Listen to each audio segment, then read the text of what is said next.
Bonsoir, bonjour, merci à tous d'être de nouveau présents pour cet épisode numéro 2. Premièrement, je vous remercie car à l'heure actuelle où je fais cette vidéo, il y a déjà plus de 150 vues sur la première vidéo. Je ne m'attendais pas à autant de succès. Merci. À la fin de l'épisode numéro 1, je vous disais que j'allais vous dévoiler un secret. Je vais vous dévoiler un secret, mais aussi je vais commencer par vous dire quelque chose à vous, chers auditeurs qui me suivez. Je suis malentendant. Être malentendant, c'est un handicap qui ne se voit pas, qui se remarque peut-être avec les gens. Et ce n'est pas quelque chose de très facile et je vais vous parler de ce défaut que j'ai ou de cet handicap, mais que j'ai pu retourner aussi en qualité. Et d'ailleurs, cette qualité où je vais vous dévoiler un secret qui vous sera aussi utile pour vous et qui sera une clé qui, je l'espère, pourra vous être utile dans votre vie future ou de tous les jours. Premièrement, je vais recommencer par vous raconter une petite histoire. Quand j'étais petit, avant de dormir, ma maman avait pour habitude de me raconter un secret avant de m'endormir. Et déjà à ce moment-là, je devais avoir entre 4 et 6 ans à peu près. Je lui disais toujours, dis-moi le secret dans la grande oreille. J'avais déjà remarqué à cette époque-là que j'avais une grande oreille et une petite oreille. Ce n'était pas pour autant que personne ne savait que j'avais cet handicap. Moi-même, je ne savais pas. Et la vie continuait son cours, simplement que j'aimais mieux qu'on me dise des secrets dans la grande oreille. Après, je commençais à l'école et la première enfantine à l'âge de 4 ans et demi jusqu'à l'âge de 6 ans. 6 ans et demi, je fis ces scolarités sans trop de problèmes avec les camarades de classe. On rigolait bien, j'aimais bien aller à l'école. D'ailleurs, j'ai toujours aimé aller à l'école. Et là, je suis rentré en première année. Cette première année d'école, j'avais une maîtresse qui s'était donnée, qui allait partir à la retraite au bout de 6 mois, à la fin du premier semestre, au mois de janvier. Elle s'était donné objectif que toute sa classe serait lire ainsi que écrire à la bout de 6 mois. Donc une vingtaine d'élèves étaient donné objectif. Elle va réussir son objectif. Ça avec douleur pour certains, dont moi j'en ai souffert.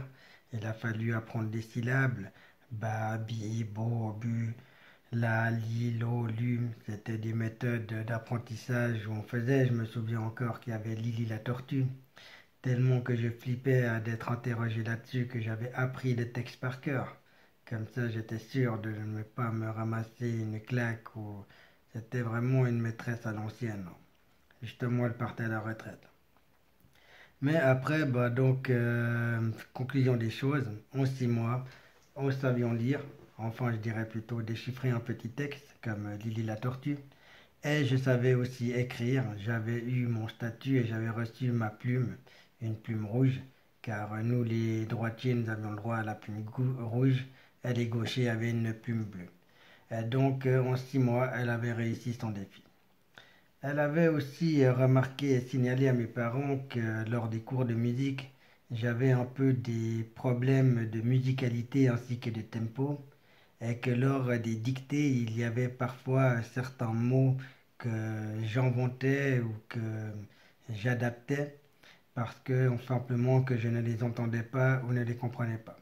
Après, j'avais une faculté déjà très jeune, c'est-à-dire que je ne connais pas un mot, je connaissais déjà des synonymes pour les changer.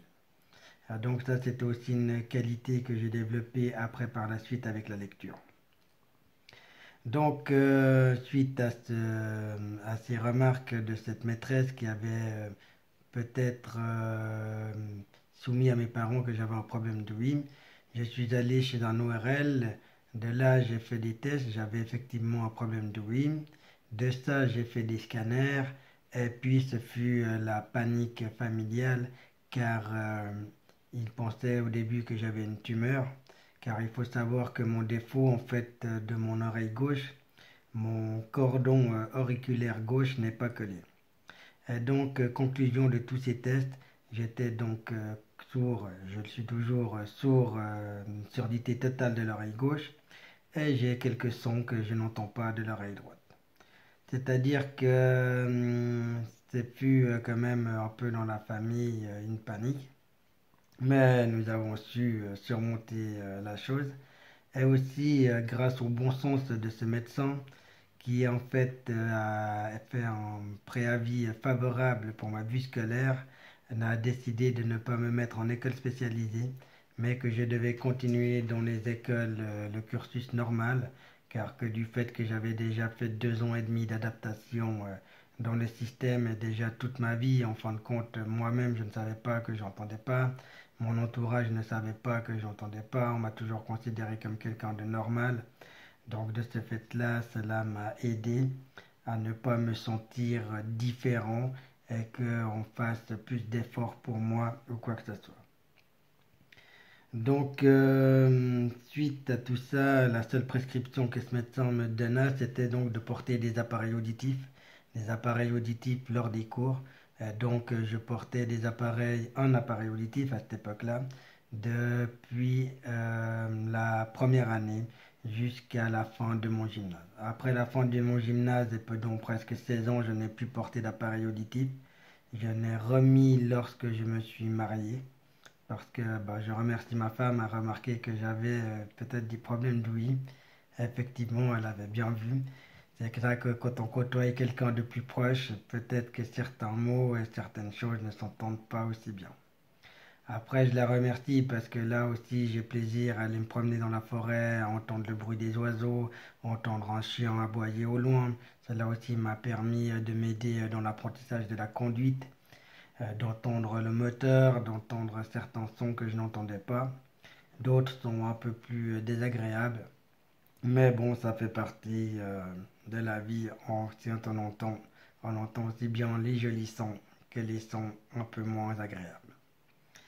Donc tout ça pour vous dire que actuellement j'ai 2 appareils auditifs, donc on les voit presque pas. Ceux que j'avais quand j'étais petit étaient beaucoup plus gros et beaucoup plus voyants que celui que j'avais sur l'oreille droite.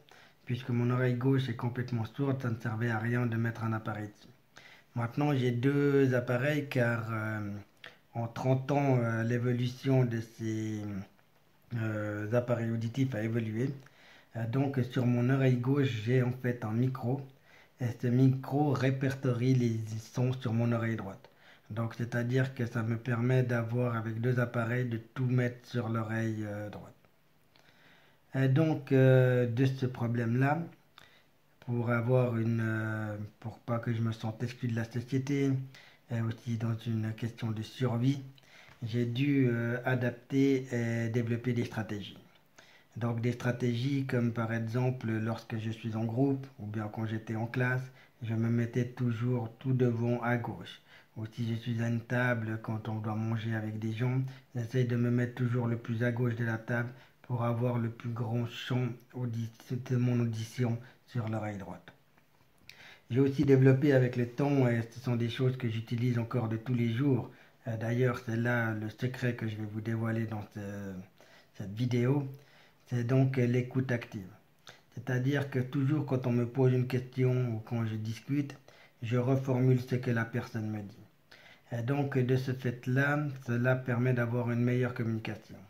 Et donc ce qui est incroyable, on dira que ça, incroyable, c'est que moi-même qui suis malentendant et qui n'entends pas bien, j'ai pourtant une meilleure écoute que des gens qui pourraient entendre par le fait en fait de cette reformulation des questions ou bien de ce qu'une personne me dit, parce que comme je n'entends pas très bien, j'entends, mais en fait c'est ça aussi malentendant, c'est pas sourd complètement, c'est pas entendre très bien, c'est juste être un peu entre deux, mais le fait que quand on parle avec moi, je reformule ce que la personne me dit, nous sommes souvent sur la même longueur d'onde et cela évite certains conflits qu'il pourrait y avoir dans une mauvaise communication. Donc le fait d'être malentendant m'a permis d'être un excellent communicateur.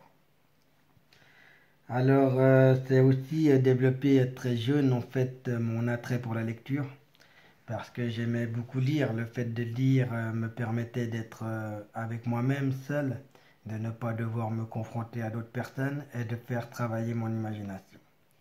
Donc, quand il y a eu dans les années, fin des années 90 à Pantala, la salle du Verger qui a été construite, il y a eu aussi la bibliothèque qui a été là-bas. Et de cette bibliothèque, j'ai lu énormément de livres. Ça a développé un vocabulaire, ça m'a développé des images. J'aimais bien me perdre dans les magazines de skate ou bien aussi dans les bandes dessinées. Donc tout ça ont été des choses qui ont été des qualités. Par contre, on m'a toujours traité comme un écolier normal, un élève normal, et de ce fait-là, je n'avais aucun privilège. Donc, que ça soit au cours de chant, on me donnait toujours juste la moyenne, parce que comme c'était une option, je n'allais quand même pas me mettre une note en dessous de la moyenne, que ça pourrait faire risquer de rater mon année. Mais j'avais déjà un attrait, une passion pour la musique, l'histoire de la musique, la culture hip-hop, et dès que je devais faire un exposé, je cartonnais et tapais le 10. Donc nous étions sur une échelle de 10, 10 c'était excellent, 0 c'était que pour la triche, 1 c'était la moins bonne note et 6 c'était la moyenne. C'était le système que j'avais de notes lorsque j'étais à l'école. Ce fait-là, c'est que j'ai aussi fait de la logopédie qui m'a permis aussi à un peu déchiffrer sur les lèvres, donc aussi à bien communiquer, à bien séparer les syllabes des mots. Et donc tout ça, ça a été des choses qui ont pu m'aider dans mon développement et pour ne pas que je me sente exclu socialement. Après, j'ai aussi eu effectivement quelques problèmes par rapport à... quel problème?